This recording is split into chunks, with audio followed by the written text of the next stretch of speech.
స్విట్జర్లాండ్కు చెందిన జీన్ పియాజే అనేటువంటి శాస్త్రవేత్త సంజ్ఞానాత్మక వికాస సిద్ధాంతాన్ని ప్రతిపాదించాడు. సంజ్ఞానాత్మకత అంటే శిశువు తన గురించి, తన చుట్టూ ఉన్న ప్రపంచం గురించి తెలుసుకోవడం. ఇందుకు స్కీమాటాలు అనబడే సంజ్ఞానాత్మక నిర్మాణాలు ఉపయోగపడతాయి. పుట్టుకతోనే కొన్ని సంజ్ఞానాత్మక నిర్మాణాలు ఏర్పడతాయి. ఉదాహరణకు పీల్చడం, తన్నడం, పట్టుకోవడం లాంటివి. స్కీమాటాలు వ్యవస్థీకరణ, అనుకూలనీయత పద్ధతుల ద్వారా వృద్ధి చెందుతాయి. అనుకూలనీయతలో మరలా మనకు 3 రకాలైనటువంటి పరిస్థితులు గమనించవచ్చు. మొదటిది విలీనం, సానుకూలత, సమతుల్యత. శిశువుకి ఏదైనా ఒక కొత్త అనుభవం ఎదురైనప్పుడు అసమతుల్యత స్థితికి లోనవుతాడు. అంటే ఒక రకమైనటువంటి సందిగ్ధ స్థితికి లోనవుతాడు. వెంటనే తను ఆల్రెడీ నేర్చుకున్నటువంటి పాత స్కీమాటాలతో పోల్చుకోవడం జరుగుతుంది. దాన్నే మనం విలీనం లేదా అసిమిలేషన్ అని చెప్పేసి అంటామన్నమాట.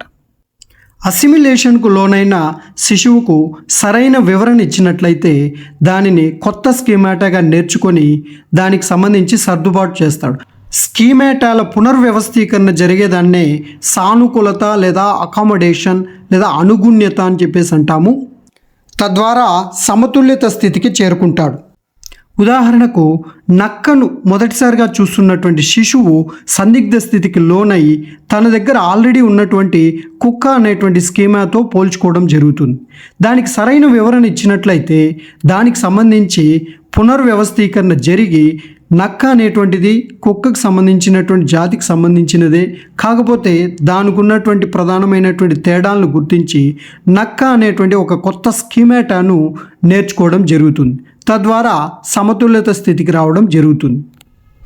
స్కీమాటాల నిర్మాణం విద్యార్థిలో 4 దశల్లో జరుగుతుంది.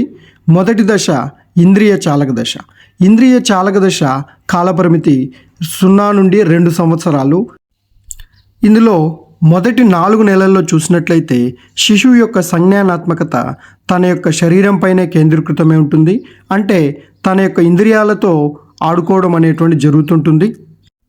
4 to 8 months తన యొక్క సంజ్ఞానాత్మకత కదిలే వస్తువులైనటువంటి బొమ్మల పైన పడుతుంది. సో బొమ్మలతో ఎక్కువగా ఆటలు ఆడుకుంటూ ఉంటాడు. 8 నుండి 12 నెలల మధ్యలో ప్రధానంగా ఏర్పడేటువంటి భావన వస్తు స్థిరత్వ భావన. అంటే ఒక 8 నెలల శిశువు తనకు తెలిసినటువంటి వస్తువు ఏదైనా కనపడకపోతే వెతికే ప్రయత్నం చేయడు. మరి అదే 10 నెలల శిశువు తనకు కనపడనటువంటి వస్తువు గురించి వెతికే ప్రయత్నం చేస్తాడు. దీన్నే వస్తు స్థిరత్వ భావన అంటారు. సో ఇది ఇంద్రియ చాలక దశలో ఉన్నటువంటి ప్రధానమైనటువంటి ముఖ్య లక్షణంగా చెప్పచ్చు.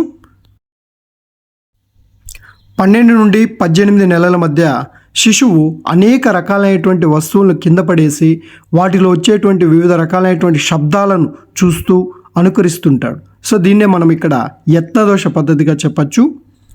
18 నుండి 24 నెలల్లో చూసినట్లయితే శిశువు యొక్క ఆలోచనలో అంతర్దృష్టి ఆలోచనలు అనేటువంటి దాన్ని గమనించవచ్చు. ఫర్ ఎగ్జాంపుల్ తనకు అందనటువంటి వస్తువులను ఒక స్టూల్ వేసుకొని అందుకోవడానికి ప్రయత్నం చేయడం.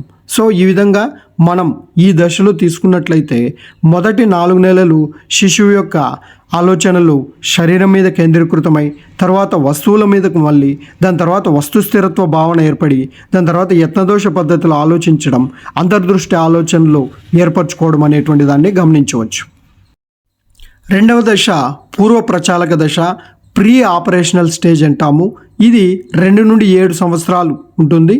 దీన్ని మరలా మనం 2 చిన్న దశలుగా విభజించినట్లయితే పూర్వ భావనాత్మక దశ ఇది 2 నుండి 4 సంవత్సరాలు, అంతర్బుద్ధి దశ ఇది 4 నుండి 7 సంవత్సరాలు ఉంటుంది. పూర్వ భావనాత్మక దశలో ప్రధానంగా కనబడేటువంటి లక్షణాలు తీసుకున్నట్లయితే సర్వాత్మకవాదం, అనిమిజం అంటాం. అంటే ప్రాణం లేని వస్తువులకు ప్రాణం ఆపాదించడం. సో చిన్న చిన్న బొమ్మలను తీసుకొని వాటిని స్నానం చేయించడం, ఆటలాడుకోవడం ఇలాంటివన్నీ కూడా చేస్తుంటాడు. అండ్ నెక్స్ట్ అహం కేంద్ర స్వభావం.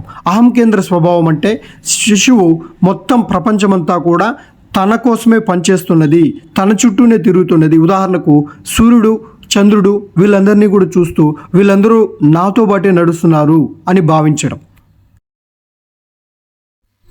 అంతర్బుద్ధి దశ కాలపరిమితి 4 నుండి 7 సంవత్సరాలు ఉంటుంది. ఈ దశలో కనబడేటువంటి ప్రధాన లక్షణాలు తీసుకుంటే పదిలపరుచుకునే భావన లోపం. పదిలపరుచుకునే భావననే కన్జర్వేషన్ అంటాము. అంటే ఒక వస్తువు ఆకారం మారినా గుణాలు మారదు అన్నటువంటి దాన్నే కన్జర్వేషన్ అంటాం.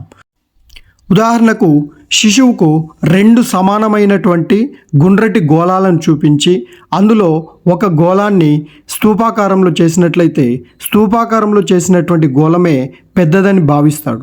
దీన్నే మనము కన్జర్వేషన్ భావన లేదు అంటే ఈ దశలో పదిలపరుచుకునే భావన లోపంగా ఉంటుంది. ఈ 2 ఆకారాలను మరలా గోళాకృతికి మార్చవచ్చా అంటే శిశువు చెప్పలేకపోతాడు.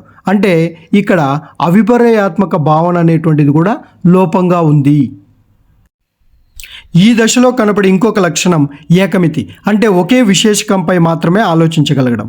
ఉదాహరణకు 4 సంవత్సరాల శిశువుకు మీ అక్క పేరేమి అంటే గగన అని చెప్పగలిగేటువంటి శిశువు గగనకు తమ్ముడు ఉన్నాడా అంటే చెప్పలేకపోతాడు. అంటే దీన్నే ఏకమితి అంటే ఒకే విశేషకంపై మాత్రమే ఆలోచించడం ఉంటుంది.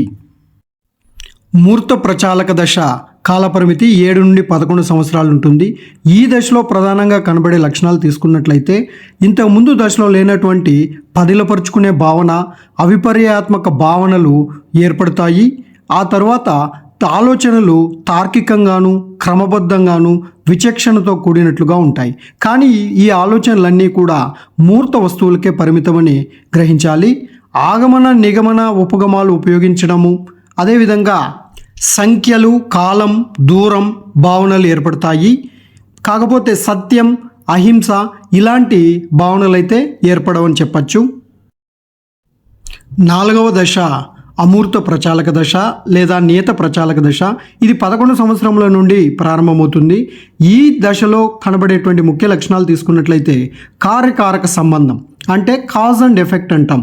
సో గ్లోబల్ వార్మింగ్ వల్లనే వాతావరణంలో మార్పులు జరుగుతున్నాయని గ్రహించడం, అలాగే శాబ్దిక రూపంలో ఉన్నటువంటి అంశాలను చిత్రాలు, పటాల ద్వారా వ్యక్తపరచడం, అదేవిధంగా చిత్రాలు, పటాల రూపంలో ఉన్నటువంటి అంశాలకు సంబంధించి వ్యాఖ్యానించడం, వాక్యాల రూపంలో చెప్పడం కావచ్చు. Next hire order thinking levels అయినటువంటి ప్రకల్పనలు రూపొందించడం, సమస్య పరిష్కారము, నిగమనాత్మక ఆలోచనలు చేయడం, ఇలాంటి అమూర్త ఆలోచనలన్నీ కూడా ఈ దశలో గమనించవచ్చు. వీడియో నచ్చితే లైక్ చేయండి, షేర్ చేయండి, తప్పకుండా సబ్స్క్రైబ్ చేసుకోండి. తద్వారా మరిన్ని వీడియోలు చేయడానికి అవకాశం ఉంటుంది. అదేవిధంగా మీకు కావాల్సినటువంటి టాపిక్ను కామెంట్ సెక్షన్లో పేర్కొనండి.